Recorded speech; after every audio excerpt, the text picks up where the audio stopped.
Welcome to National Library Week, the third day. And in case you weren't here on Monday, I just wanted to put an announcement out.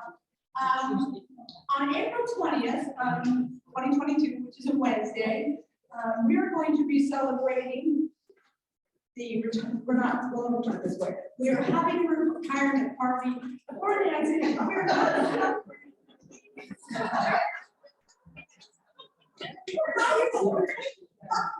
So we are sad to see her go, but it is a celebration for her, okay? So from 2 to 5 p.m., she will have a come and go for her. We'll have a gift basket. Should you want to bring gifts today, if you want to bring a card, if you just want to come and shake her hand and thank her for everything, please do. On Tuesday of this week, we have those cupcakes. It's the next chapter, so we just want to rejoice with her. As she leaves, Alicia, who's upstairs at the front desk, will take over Nancy's office. And then if you know Katie, she works in the afternoons, late afternoons, like 4 to 6, 4 to 8. And then she works on weekends, and she'll be taking over Alicia's spot. So then we'll work on for part-time people to kind of take over what Katie used to do. So that's one thing I wanted to let you know, in case you weren't here on Monday, Tuesday. Okay. And then, what's that?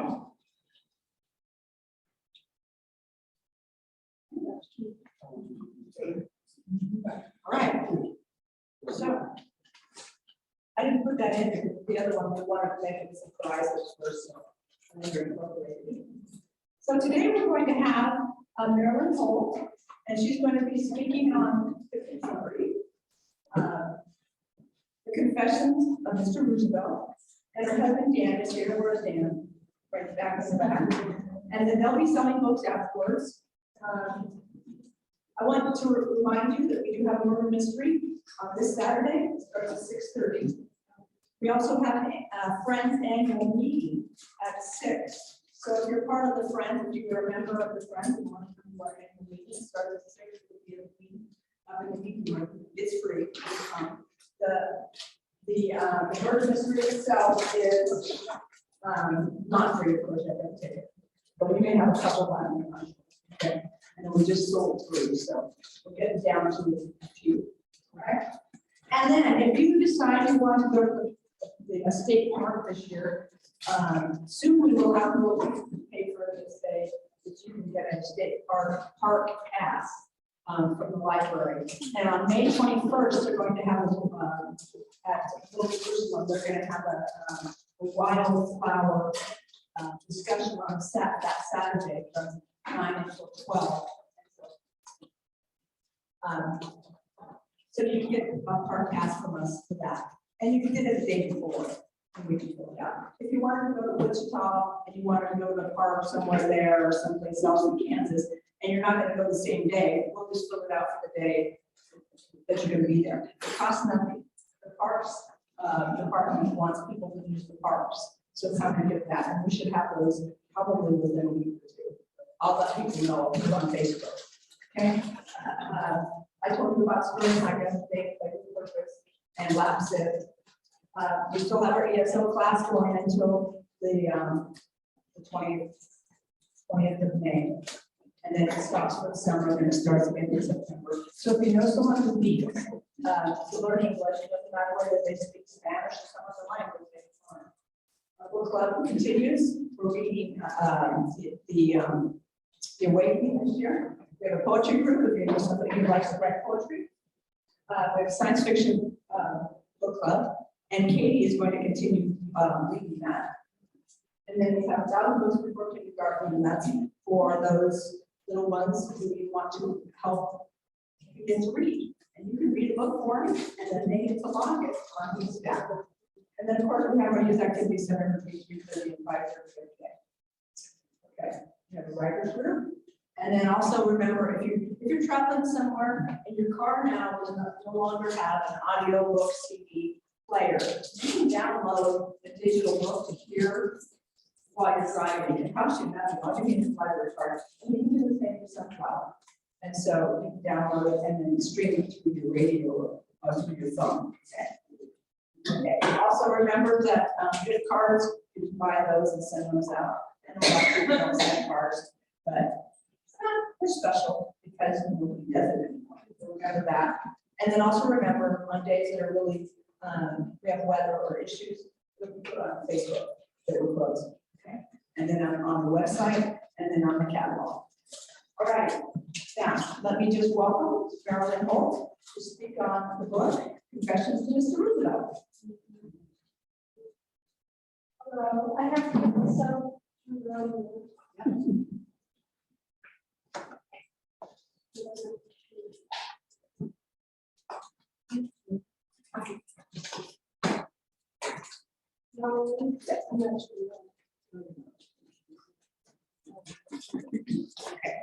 Okay.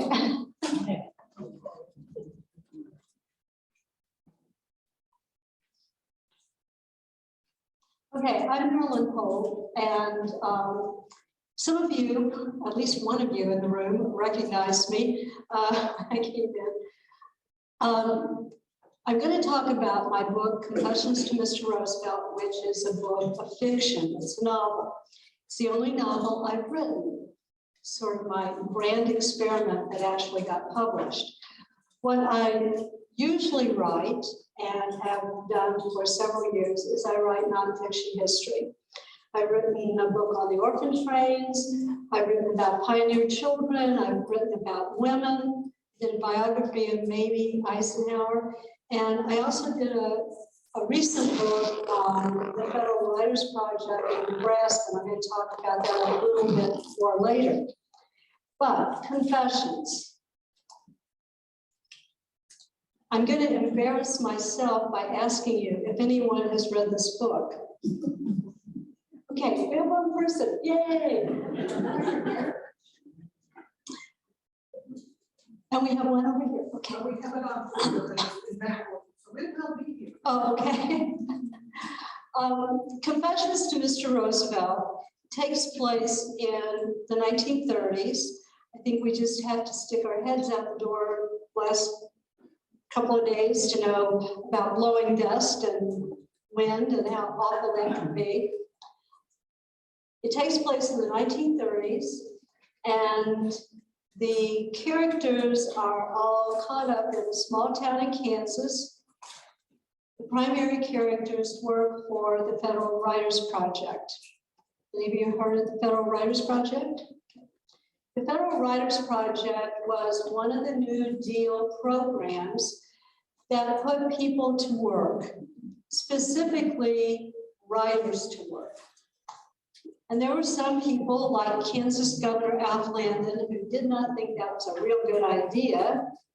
He didn't mind programs that helped farmers,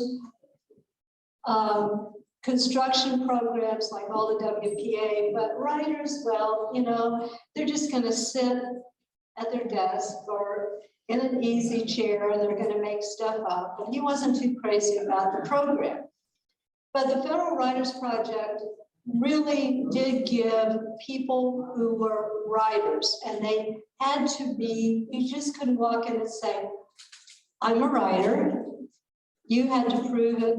You had to have, you know, you've written for magazines, you've written for newspapers, you've written poetry that had been published in the local newspaper. And actually one of the minor characters I have in my book, she has her job because she is the local poet, and periodically the newspaper publishes her poetry. I got the idea from this because when I was growing up in my hometown newspaper, there was routinely a poem by a local lady. Everybody knew who Miss Inez was. And her poetry, I think, was good, even for a little kid. I thought it was good. My mother thought it was good. But that's where I got the idea for this one character in the book. So the Federal Writers Project is basically hiring people who otherwise would have been employed some way as a writer, but they also hired out-of-work librarians, out-of-work school teachers, and a few other professions. So, Eunice McClellan, Olive Brown, Virginia McKay, Celia Schooley. These are the names of real women who work for the real Federal Writers Project in Kansas. I don't know anything about them, except for their names. I don't know what their life circumstances were. I don't know what brought them to work for, I'll call it the FWP. But they were the foundation, what got me thinking about this book. I began to wonder about people in the Depression, desperation. Suddenly you're out of a job when you had a job, or you have aspirations of being a writer and suddenly there's no outlet. So I began to think about these women and make up life stories. These women are not the basis for the characters in the book. They just got me thinking about those characters. Was there someone who was just bound and determined to have a writing career? Was there someone who was just biding her time, caring for not just themselves, but for a whole family? An out-of-work librarian, and actually one of my characters is an out-of-work librarian hired by the FWP. So these are the people I began to think about and just make up stories. You know how when you sit in a, I don't know, you sit and you watch people in a restaurant, or you're gonna fly someplace and you're sitting in the terminal, and you see all these people, and you just kind of start making up stories about them. Okay.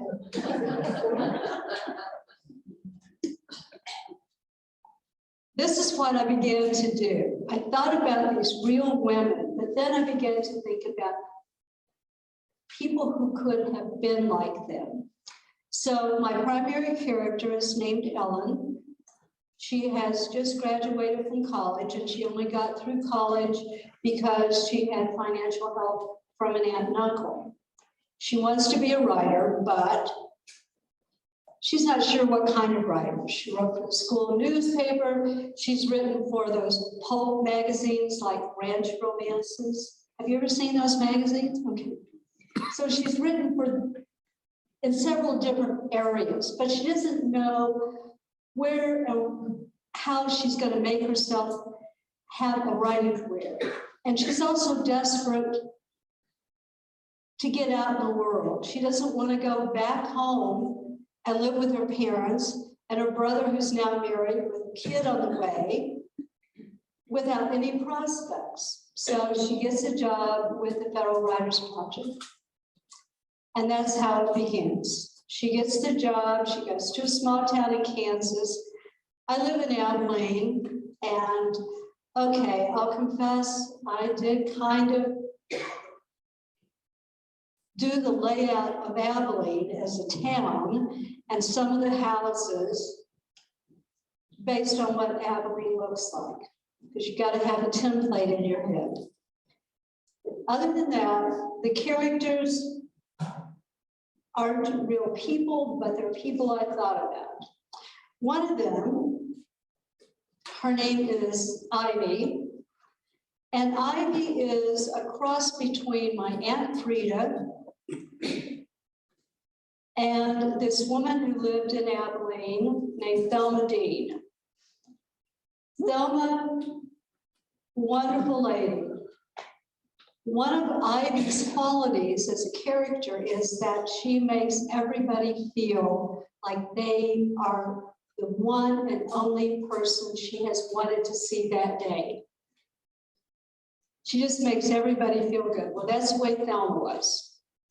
She just made you feel like she had been waiting for you to show up. The Aunt Frida side of this is that Thelma, or Ivy, is able to do just about anything. She can sew, she can cook, she can do all of these things. And she also has a very charitable nature. So Ivy is a little bit Manfreda, a little bit Thelma. Audrey, who's another FWP worker, and becomes Ellen's friend because they have to live in the same rooming house. Audrey is one of my college roommates. The college roommate who was talented, ambitious, and always right on the edge of getting in all kinds of trouble. So that's kind of how I based Audrey, just thinking about people. But one of the things that you may have heard writers say about their characters, and actually, I just finished a book where the author says this in his epilogue, or his author's note about his characters. He says, well, I had this plan for this character, and he went back to Ireland the way I planned. I had this plan for this character, and he wouldn't leave France. It's true, I think, that there are some characters that just won't do what you had them set out to do. In writing out characters, yes, I did little background stories for each one, what their physical descriptions were, and what I thought they would do through the story and how they would move the story along. Well, Ellen, the main character, there has to be some kind of love interest. So she has a boyfriend from college, but of course he doesn't understand at first her desire to get out in the world and write and have a career. Meanwhile, he's out in the world having a career. So that was sort of the love interest, and my idea was that she would go through the story, doing what she did, and in the end, she and Jason would get together. It was almost as if she was standing in the room with me with her hands on her hips going, are you kidding? I'm not doing that. So we reached a compromise. And that compromise was that she would let him back into her life, and they would agree that possibly they would get together more seriously, but that's where they were going to leave it. It was kind of like, okay, I can deal with this, but I'm still going to have this crew. So it is true, and I always thought before when I heard writers talk about their characters taking over the plot, that somehow that wasn't true. It is. Okay.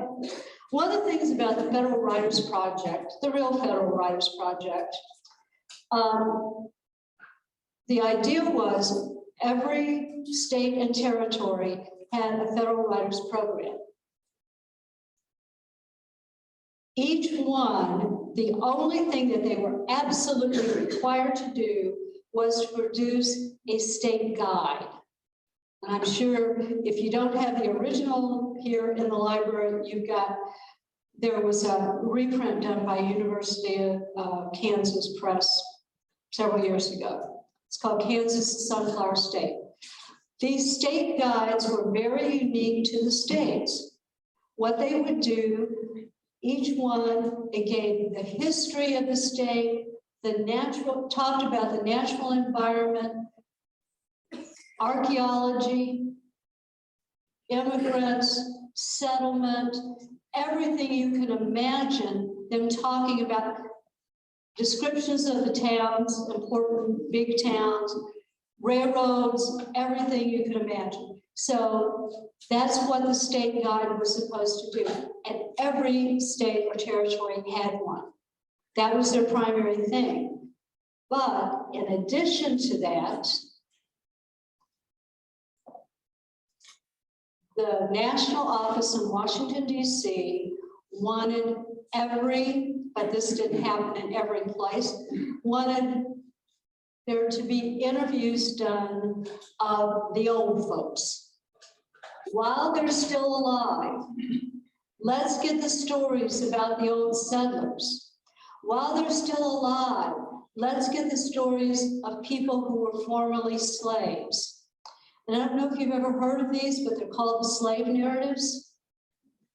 Okay, if you go to the website, Library of Congress, slave narratives, you can read interviews that were done by the FWP of people who were formerly slaves. And there are some for Kansas, not very many, and they don't have all of them for all of the states because there were volumes done.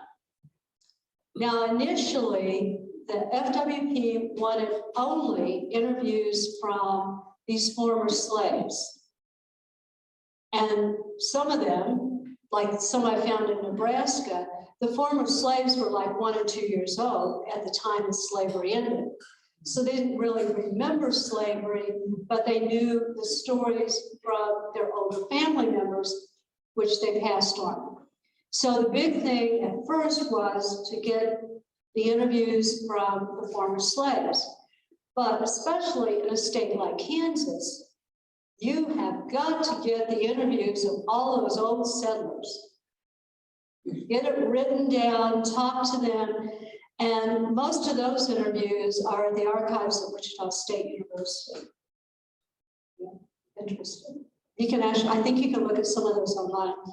So in my book, the FWP workers, Ellen and Audrey, and the other little cadre of men and a few other women, their job is to go out and interview the old settlers. Ellen interviews Ivy. She interviews Agatha. She interviews Nettie, whose real name is Marie Antoinette. Those 3 women are her primary interviews. And it's a device for me as an author to have them tell their stories from the past and bring it into the present so I can tell 2 stories. I can tell Ellen's story, I can tell their story, and hopefully, I think I did it, but it's kind of tricky to get the 2 to mesh together.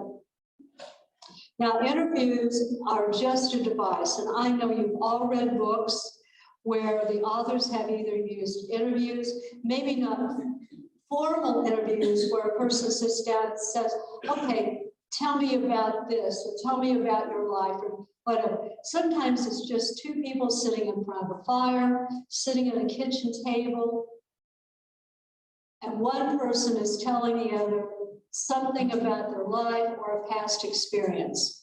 But it's a very common device, just as is using diaries, using letter, where you can go back and forth, so you can bring a past and a present, or wherever you are in the present with the book, together to form an overall story.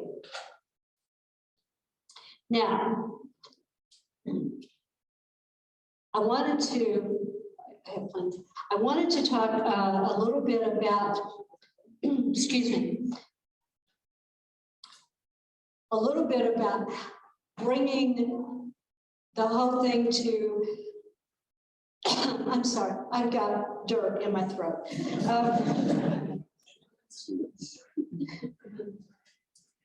Actually, once I did a program at, I won't say, it was in a theater that was being redone, and it was real dusty, and they were doing like several different pieces.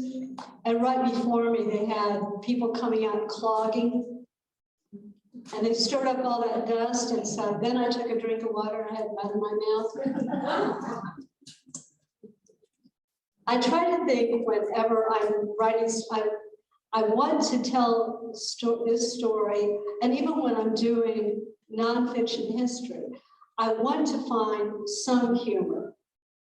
I can't be serious all the time. I think there are some serious things to talk about, but I also want to introduce some humor. So in this case, this story, I have some silly things happen. Most of them happen to Audrey.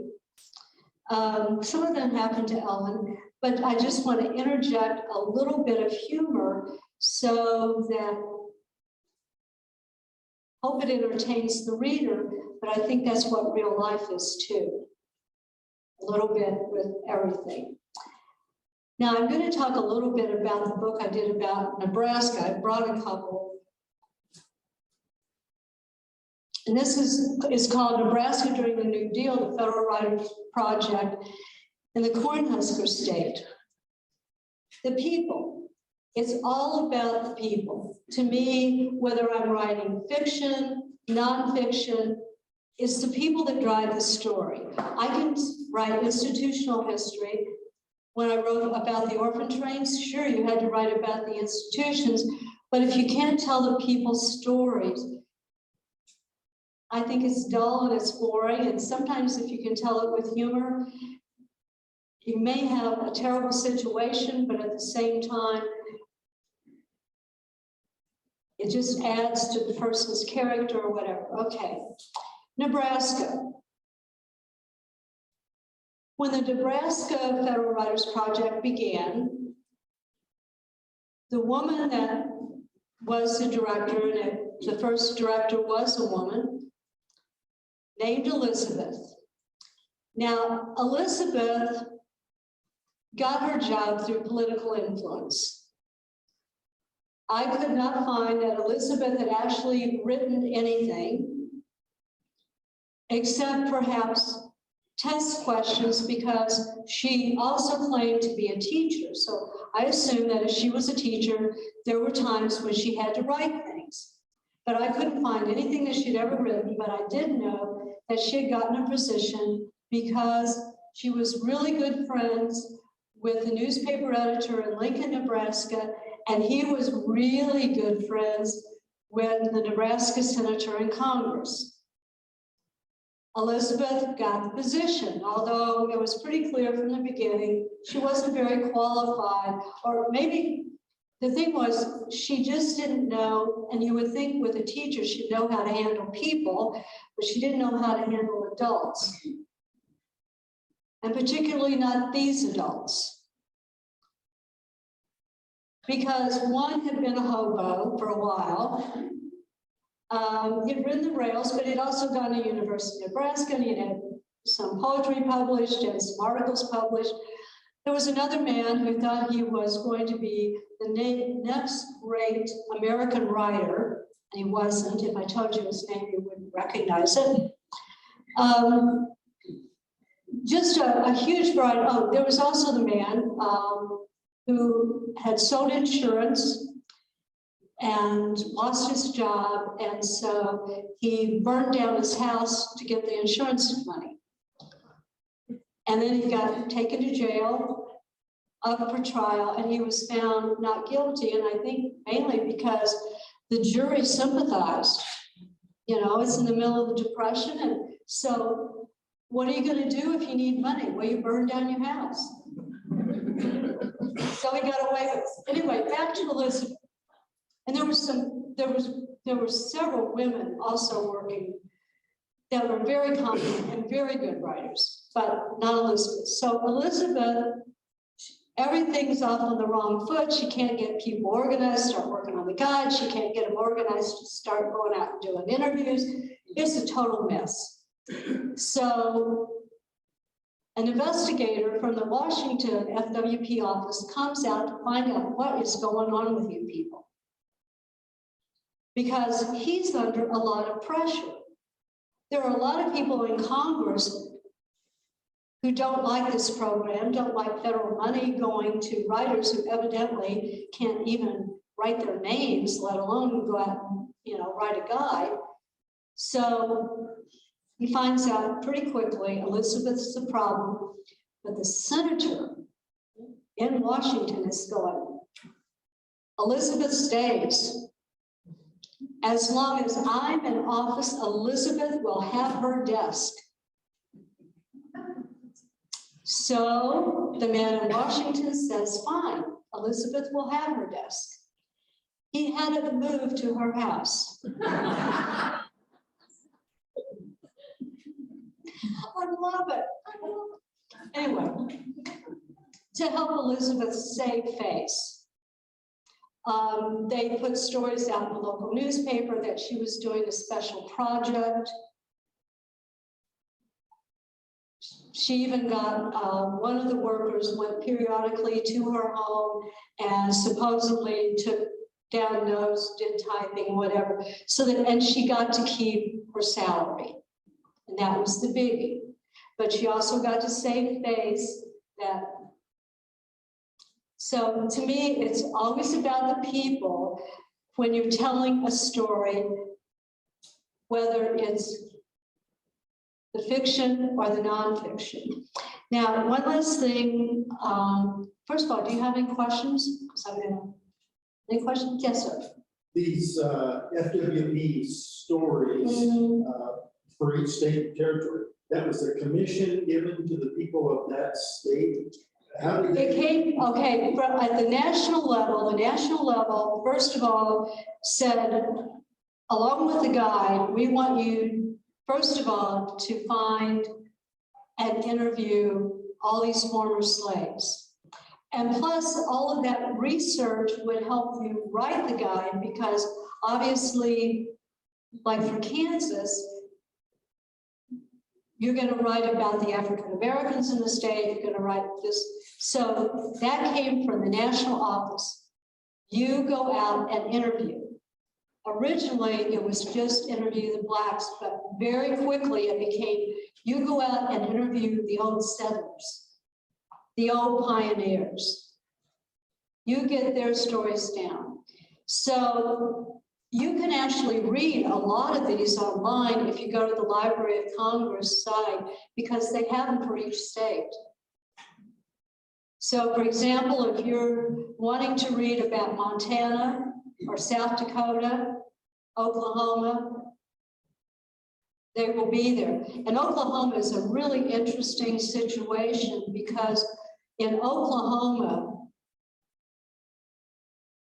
the workers in the office there bent over backwards to make sure that they interviewed Native Americans. And at the Oklahoma Historical Society, they have a whole section. They're called the Old Pioneer Indian Interviews. And they're indexed, which is really helpful. I did research in those.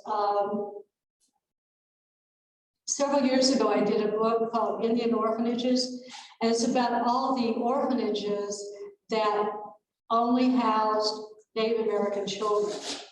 And as you might guess, with all of the different tribes in Oklahoma, Oklahoma also had the most orphanages.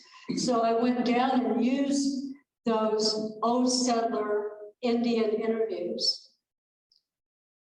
So, but if you wanted to read for Kansas, you can find some of them online.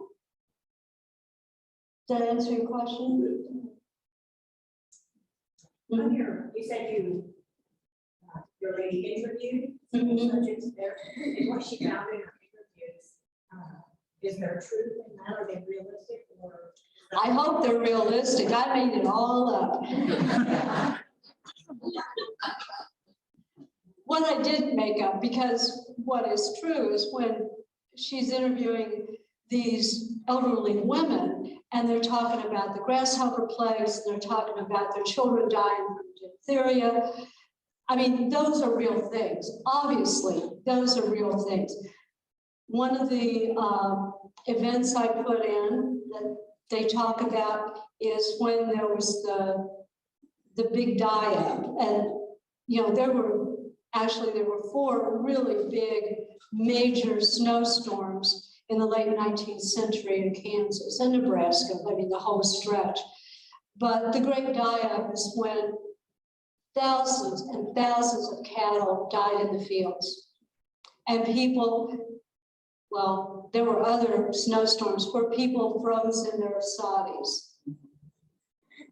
So those kinds of things, those are truth. When they're talking about those events, those are truth. So yeah, I didn't make it all up. Anything else?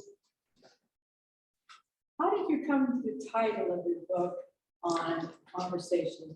Well, I thought about these women being interviewed, and in a way, it is like their confessions, because they are, to a certain degree, confessing to, in their own way, they're confessing to a murder. And so, as they're telling their stories, Ellen is beginning to put together this and that, and what actually happened, and she's trying to track it all down. But the confessions also comes from, remember those magazines, True Confessions, Modern Confessions? That's part of it too. Just people confessing. And I use Mr. Roosevelt because in the book, I create a situation in which the people who are being interviewed, not just the three ladies, but the people in the county who are being interviewed by all these federal rights workers, some of them begin to think that what they tell the writer, the worker, is going to be sent directly back to Mr. Roosevelt. And that Mr. Roosevelt is just waiting in the White House to read what they have to say. And there are a couple who, because they are really good Republicans and really hate the Democrats, and probably Roosevelt specifically, won't be interviewed if their confession is going, if their interview is going back to Mr. Roosevelt. So that's how I thought.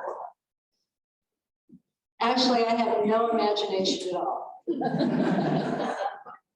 And I think, you know, so much of, I don't know about you, but so much of what I read is based on real things, real historical events, or at least a time period where you may not know who any of the people are, but the writer has been able to create the kind of atmosphere that really did exist, say in New York during the Gilded Age, or out on the plains when civilization was coming to a wild cow town.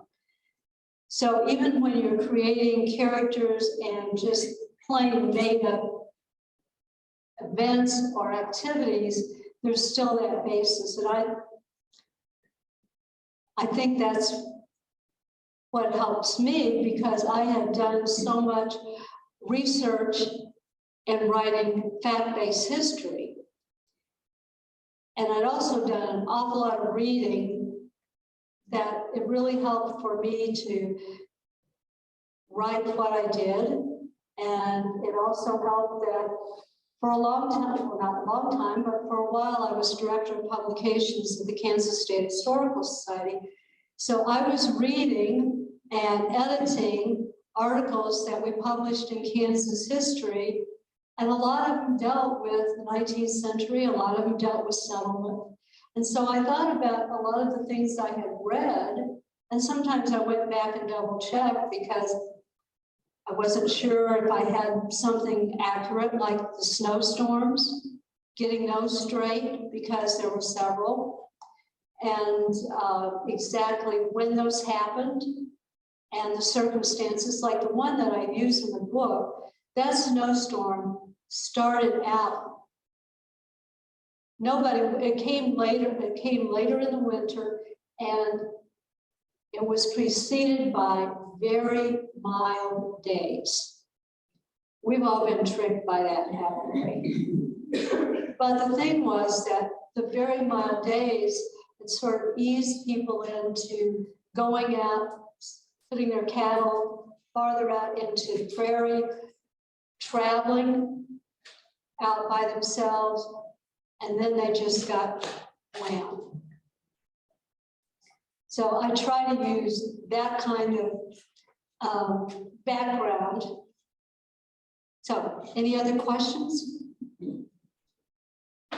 Thank you.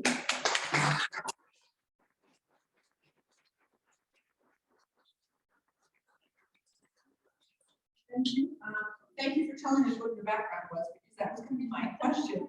How did you come to have all this information so we could read online? So telling us that helps, and it wasn't on the website, so I couldn't literally tell you guys. Well, I should say something else.